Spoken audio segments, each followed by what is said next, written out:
लाडो चिड़िया की बस्ती में बहुत बड़ा मेला आया है। सारे पशु पक्षी मेले का बहुत मजा ले रहे हैं।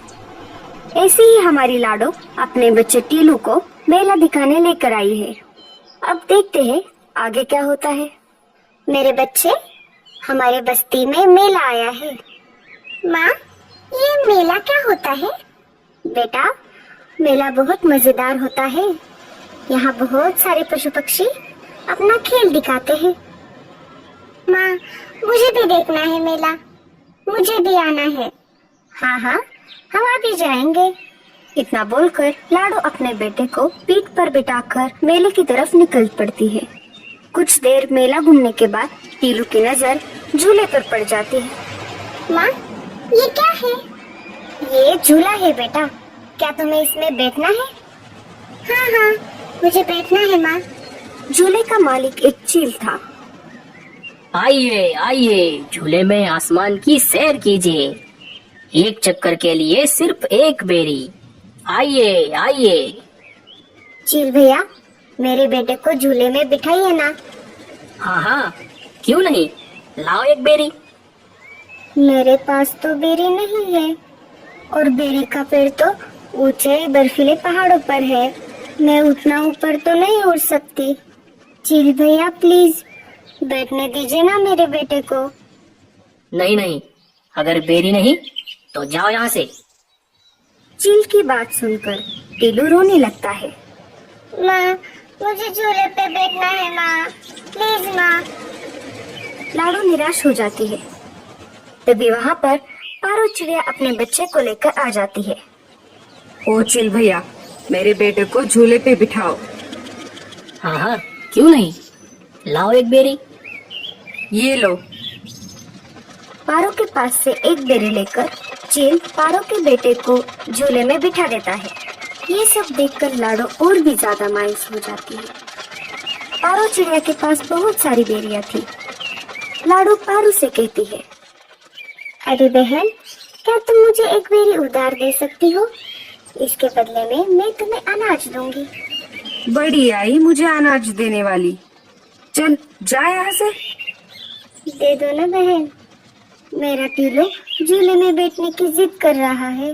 दे दो ना प्लीज। मैं नहीं दूंगी। मुझे ये बेरिया मेरे दोस्त ईगल ने लाके दी है। अगर तुम्हें अपने बेटी की जिद पूरी करनी है तो उड़कर जाओ पहाड़ों के बर्फीले टीले पर और तोड़ कर लाओ बहुत सारी बेरिया। लाडो नाराज हो जाती है और टीलू को लेकर घर वापस आ जाती है। टीलू का रोना बंद ही नहीं हो रहा था। माँ, मुझे झूले में बैठना है, तुम जाओ ना, बेरी लेकर आओ ना माँ। टीलू, बेरी का पेड़ बहुत ऊपर है, मैं वहाँ तक नहीं उड़ सकती बेटा, मुझे माफ कर दो। इसके बदले तुम जो चाहो मैं तुम्हें दूंगी। टीलू लाडो की एक नहीं सुनता और ज्यादा रोने लगता है। रोते रोते टीलू वहीं पर सो जाता है। अब मैं क्या करूं? कैसे लाऊं बेरिया? लाडो सोचने लगती है और बर्फीले पहाड़ों पर जाने की ठान लेती है। जब तक टीलू सो रहा है, मैं जाकर बेरिया तोड़ लाती हूँ। मेरे बेटे के लिए मुझे ये करना ही पड़ेगा। मैं इसे ऐसे रोते हुए नहीं देख सकती। लाडो चुपके से घोंसले से बाहर आ जाती है और बाहर से दरवाजा बंद कर लेती है। जब तक टीलू सो रहा है, तब तक मैं जाकर आती हूँ। लाडो पहाड़ों की तरफ निकल पड़ती है। जैसे जैसे लाडो ऊपर जा रही थी, उसका दम घुटने लगा था। जैसे तैसे लाडो बर्फीले पहाड़ों पर पहुंच जाती है। लाडो इतना ऊपर उड़कर कभी भी नहीं आई थी, इसीलिए उसका दम अब घुटने लगा था। लाडो की सांसें अब फूलने लगी और लाडो वहीं पर बेहोश होकर नीचे गिर गई।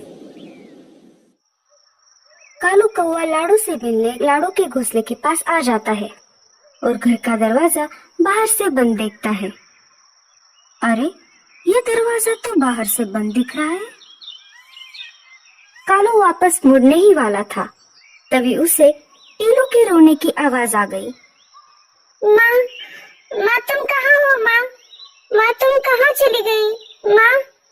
अरे, ये तो टीलू की आवाज लग रही है। मुझे अंदर चलकर देखना होगा। कालू दरवाजा खोलकर अंदर चला जाता है। देखता है तो लाडो अंदर नहीं होती। वो अनाज लेने मेरे साथ आने वाली थी। शाम हो गई, अभी तक नहीं आई, इसलिए मैं चला आया।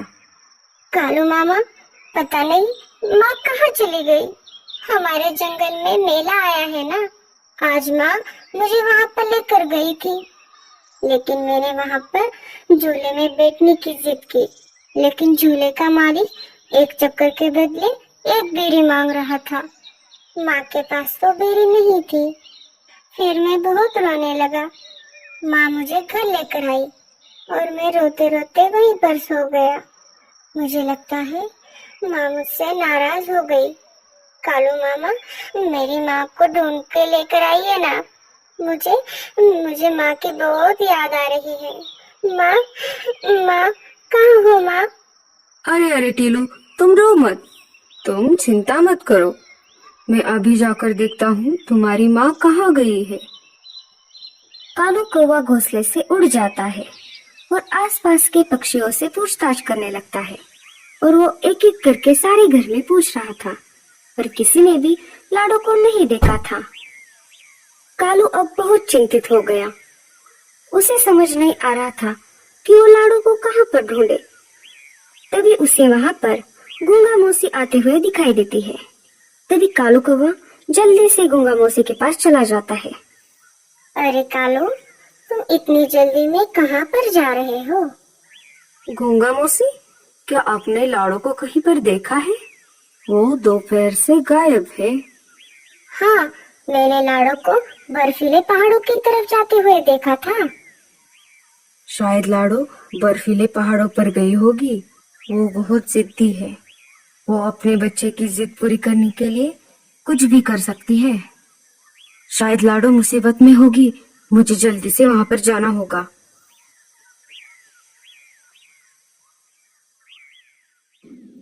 कालू कौवा जल्दी से बर्फीले पहाड़ों पर निकल पड़ता है। जैसे ही कालू कौवा बर्फीले पहाड़ पर पहुंच जाता है, वो लाडो को आवाज लगाता है, लेकिन लाडो उसे कहीं पर नहीं दिखाई देती। लाडो, लाडो, लाडो। अचानक कालू कौवे को लाडो जमीन पर पड़ी दिखाई देती है। कालू कौवा जल्दी से लाडो के पास चला जाता है। अरे लाडो, उठ जा। लाडो, अरे लाडो, अरे बाप रे, ये क्या हो गया? लाडो को इतनी ऊपर नहीं आना चाहिए था। शायद दम घुटने की वजह से ये बेहोश हो गई है। मुझे जल्द से जल्द एम्बुलेंस को बुलाना पड़ेगा और लाडो को उल्लू डॉक्टर के पास ले जाना पड़ेगा। कालू कौवा डॉक्टर चाचा के पास चला जाता है। डॉक्टर चाचा, आप जल्दी से एम्बुलेंस का इंतजाम कीजिए। लाडो बर्फीले पहाड़ों पर बेहोश पड़ी है। हाँ हाँ, तुम आगे चलो, मैं एम्बुलेंस लेकर तुम्हारे पीछे आ जाता हूँ। कालू आगे आगे उड़ रहा था और एम्बुलेंस पीछे पीछे आ रही थी। कालू लाडो के पास पहुँच जाता है। डॉक्टर चाचा लाडो की जांच करते हैं। कालू, लाडो चिड़िया तो सिर्फ बेहोश है, इसकी सांसें अभी भी चल रही है। जल्द से जल्द हमें इसे हॉस्पिटल में भर्ती करना होगा। एम्बुलेंस लाडो को लेकर अस्पताल की तरफ निकल पड़ती है। डॉक्टर चाचा लाडो को कुछ दवाई पिला देते हैं। थोड़ी देर बाद लाडो चिड़िया होश में आ जाती है। लाडो, तुम बहुत जिद्दी हो, आखिर तुम तुम्हारे बेटे के लिए कुछ भी कर सकती हो। अरे कालू, माँ तो आखिर माँ होती है। कालू लाडो को लेकर घर वापस आ जाता है। ये सब उस चील की वजह से हुआ है। मैं देखता हूँ वो टीलू को झूले में कैसे नहीं बिठाएगा। टीलू, चलो मेरे साथ। कालू टीलू को लेकर मेले की तरफ निकल पड़ता है। कालू मामा, आप मुझे मेले में क्यों लेकर जा रहे हो? टीलू बेटा, तुम्हारे लिए एक सरप्राइज है। कालू टीलू को लेकर मेले में आ जाता है। चील भैया, मेरे भांजे को झूले में बिठाओ। हाँ हाँ, क्यों नहीं, लाओ एक बेरी। चील कालू से बेरी लेता है और टीलू को झूले में बिठाता है। तब तक लाडो वहाँ पर आ जाती है। टीलू को झूले में बैठता हुआ देखकर लाडो बहुत ज्यादा खुश हो जाती है। लाडो कालू के पास चली जाती है। कालू भैया, ये कैसे हो गया? अरे लाडो, ये कितना आसान था। जब मैंने तुम्हें एम्बुलेंस में बिठाया, वापस आते समय मैंने 4-5 बेरियां तोड़ ली। मुझे तुम्हारे चेहरे पे खुशी देखनी थी। कालू भैया, आपका बहुत ज्यादा शुक्रिया। आपने मेरे टीलू बेटे के लिए इतना कुछ किया और मेरी जान भी बचाई। हाँ हाँ, बस कर पगली, अब रुलाएगी क्या। हमें इस कहानी से ये सीख मिलती है कि माँ अपने बच्चों के लिए कुछ भी कर सकती है, तो इसलिए हमें अपनी माँ का ख्याल रखना चाहिए। और माँ तो आखिर माँ ही होती है। और आप अपनी माँ से कितना प्यार करते हैं, हमें कमेंट्स में जरूर बताना।